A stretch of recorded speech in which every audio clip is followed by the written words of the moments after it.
In this video, learn one tape reading exit strategy every trader must add to their trading. Hi, I'm Mike Bellafiore, co-founder of SME Capital, and we're a proprietary trading firm located in Midtown Manhattan. And I'm also the author of the trading classic, One Good Trade, and the playbook. In this video, a new trader discusses with me how he exited a profitable opening drive trade. I suggest one essential exit strategy he did not consider and should have. Let's get to work on sharing these important trading lessons so you can grow your trading account.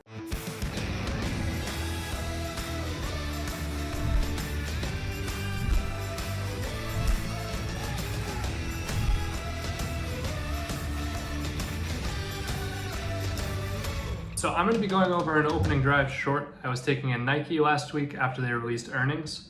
I want to give some context to a bunch of variables that align that got me interested in taking this trade. So the day prior in after hours, they released earnings that were quite strong. So quarterly EPS was 95 cents versus the street estimate of 48 cents and revenue of 10.6 billion versus a 9.15 billion expectation. So pretty strong beat there, as well as digital sales up 82%, which is to be expected given us being in shutdown. As well as coming into the morning, we had a variety of big banks giving Nike price target upgrades. So some strong variables aligning for it for the bull thesis. But on the other hand, I'm just thinking we're set to open up almost 5 ATR above yesterday's close, which is about 10%. And we hit as high as plus 15% in the after hours yesterday. So just overall pretty extended, and I'm thinking we might need to see some downside. And then when I'm thinking through these opening drive trades, I also like to think about where the big players are kind of positioned. And so I recognize that short float was under 1% here, while institutional ownership is over 84%. So on the open, I'm not really expecting to see a big short squeeze very often because there just aren't many shorts that are going to be stuck overnight. There will be some, but not many.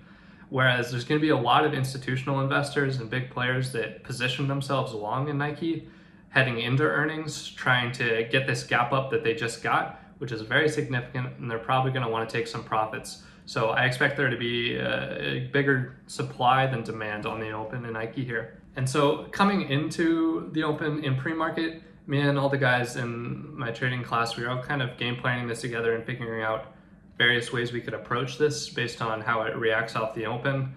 And most of us were pretty bullish and thinking about how we could figure out how to position ourselves for an intraday swing and maybe get some more continuation to the upside.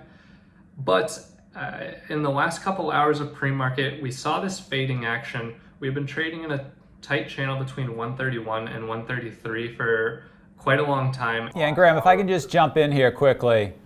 Sure. And you remarked about this in your daily report card, and I remarked back to you, which is the work that you did in the pre-market to game plan and then to game plan with other traders on your desk is terrific.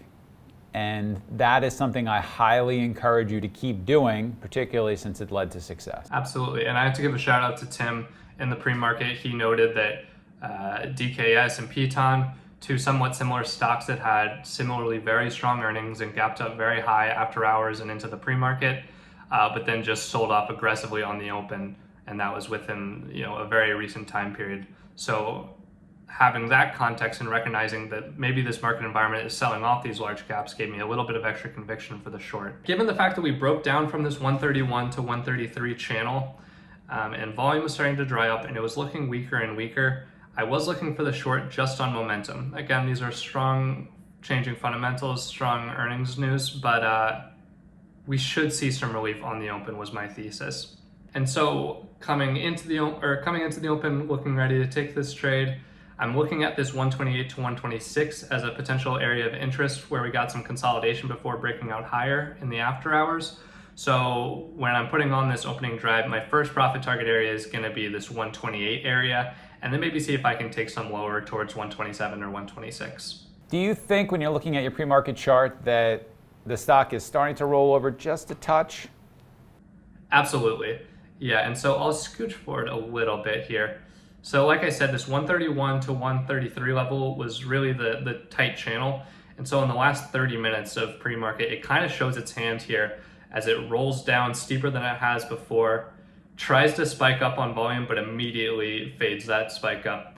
So once I see that, I'm very interested in the short. So once I see that, I was hoping that we would hold above 131 so that maybe we'd see a wall of bidders that I could hit into on a decrement, but that's not going to happen. And so I have to be flexible and figure out how I can get myself into this trade intelligently so that my risk reward makes some sense. And so I'm thinking maybe this level of 130, a round number that people are going to have their eyes on, maybe I can trade it against that. So we're set to open soon. If you want to learn 3 real-world setups that our traders use, including the simple setup that we teach all of our new traders and the setup that turned one of our traders into a 7-figure big money earner, check out the free webinar that we're currently running. Just go ahead and click the link that should be appearing right now at the top right-hand corner of your screen. That's going to open up this free registration page in the new window, so don't worry, you're not going to lose this video. You're going to learn more in a couple of hours from this trading workshop than from years of online education. And we do keep breaking lower coming into the open here. I'm going to test this 130 level. But yes, to re-solidify that, like seeing this last 20 minutes of pre-market action makes me feel pretty convicted that this is an opening drive short. So now I'm just hoping we get some kind of pop so there will be a little bit of meat on the bone for me to take this short. But I am thinking 130 is probably the level I'm going to be looking at. I'll scooch forward just a little bit more. But you're going to see my entries are going to be very quick, and I'll run it back once or twice. But I'm just trying to find an area that makes sense for me to play off of, even if it's not the biggest technical level from a daily perspective or on an hourly chart. I just want to have a way to structure my risk intelligently.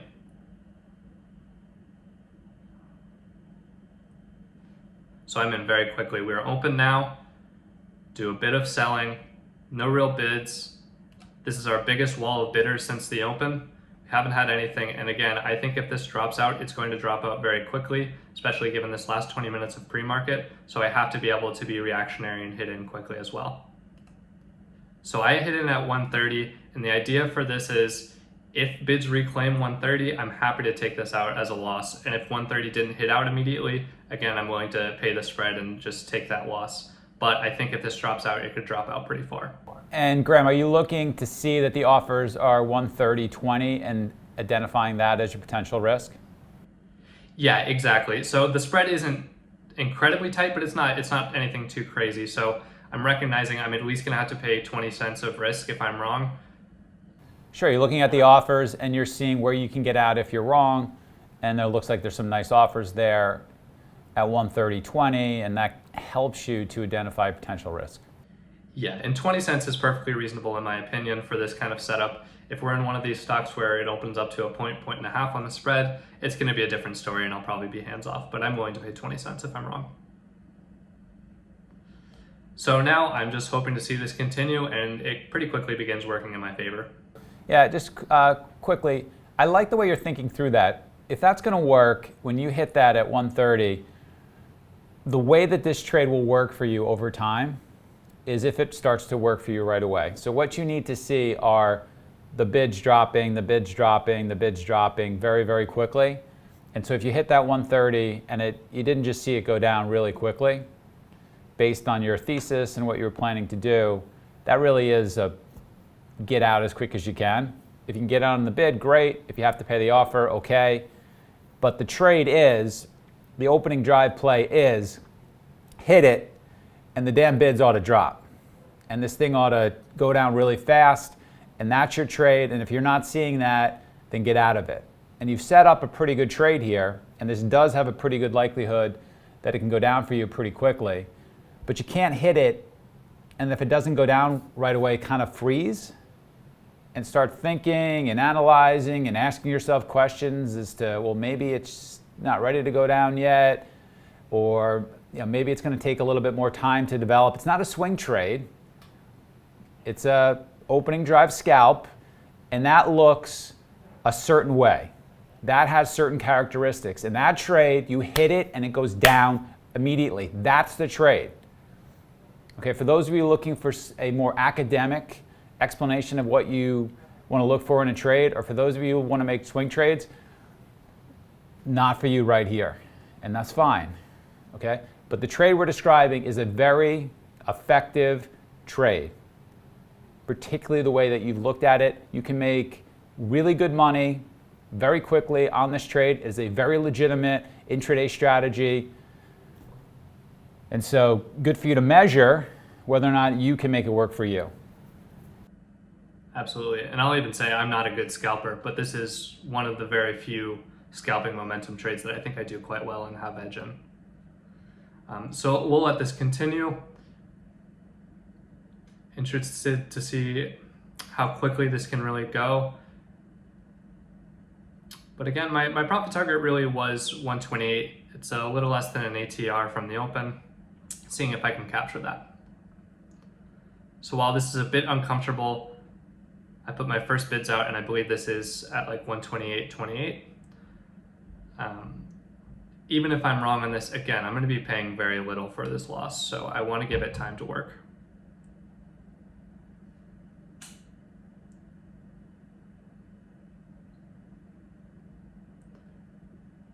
Starting to accelerate a little bit.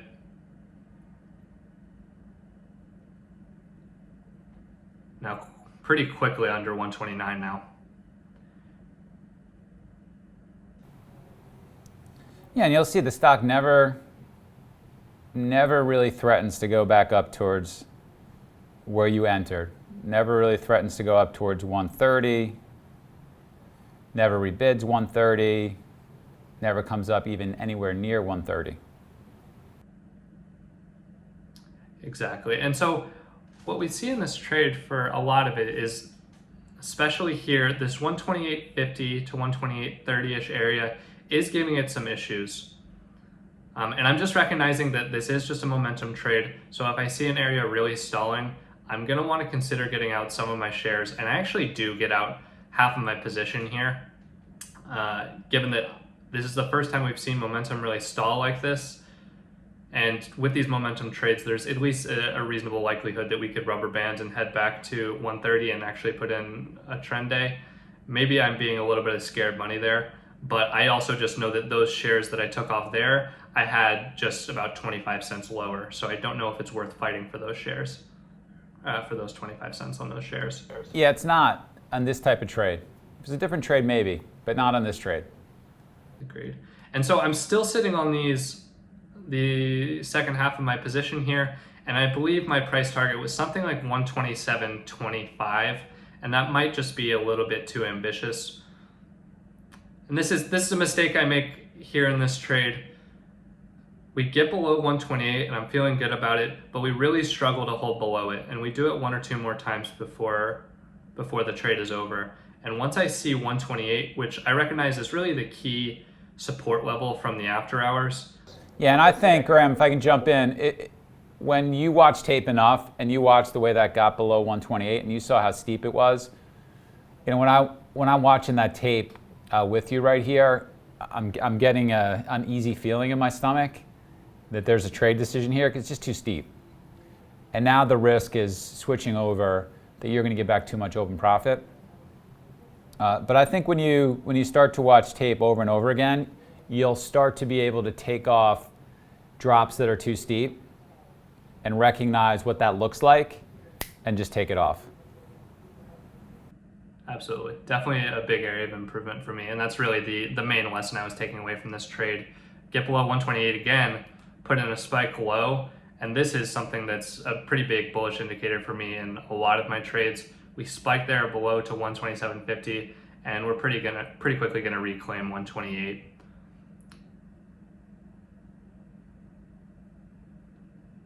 I just want to sort of bring up that point, which is there are reading the tape principles where we wait for something to rebid, and that gives us the signal that we're going to cover. That gives us a signal that there's some strength in this area on the tape. We talk about that a lot, and you guys do a really good job of covering that. But when something but there's another way to exit, which is the point I'm making to you, which is if something is just too steep to the downside, you're short, it's too steep to the downside, that steepness, that it just goes down too fast, too much, too quickly. that also is going to become, when your reading the tape skills get better, a way to exit. And it takes a little bit of, you'll know it when you see it. And there's other things you can do, like look at ATRs. You can look at price and time. You can look at Bollinger Bands. There'll be other ways for you to build systematic ways to do that other than just catching it by your eye. But what I'm encouraging you to do right here, great entry, I love what you're doing here, but what I'm encouraging you to do right here is to think about another way to exit other than you see it rebid an area, other than you notice buying, you notice the momentum slowing in a particular area. Those are legitimate ways to exit. But another legitimate way to exit is too steep, too quick. Yeah, I absolutely agree. Fortunately, I do hold on to it here, and now we start to see some strength in the name. Yeah, and that's the risk. If you don't add that to your system, you don't add that to your trading system, the risk is you're going to get back open profit. Exactly, and going off of what you're saying about the steepness, we saw this steep drop off here, and then Nike immediately rebid like 70 cents in 15 seconds. We haven't seen anything and you're not like making that a swing trade. If this was a swing trade, it would make sense for you to look for the stock to rebid maybe around 128. That would be a more legitimate way to exit. But you're making a momentum trade. And with a momentum trade, you can't give up 60, 70 cents of open profit on a $2.50 profit. And it's just not the trade, it's a momentum trade. So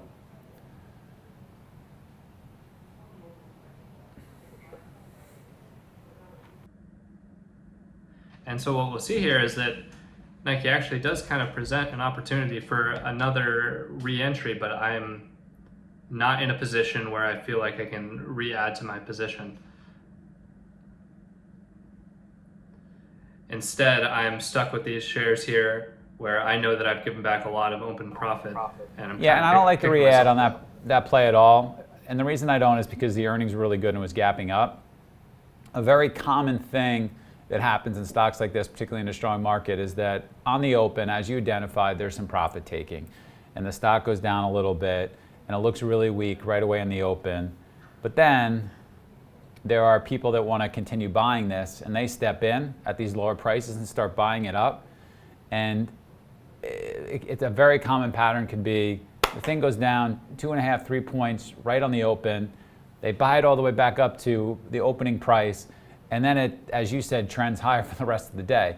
And so if you're shorting 1.5 points into a 3-point down move because you think that it's going to go right back to where it went to, in a stock that has strong earnings and a stock that's strong overall and a strong market, you got to be super careful about doing that just based on price. If it rolls over and it shows you weakness into a retracement, totally different story.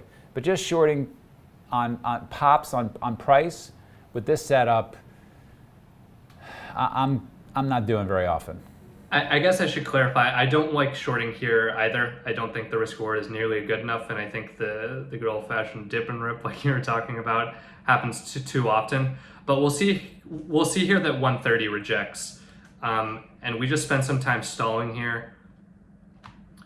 And I think it's a lower EV trade if you want to look at it that way.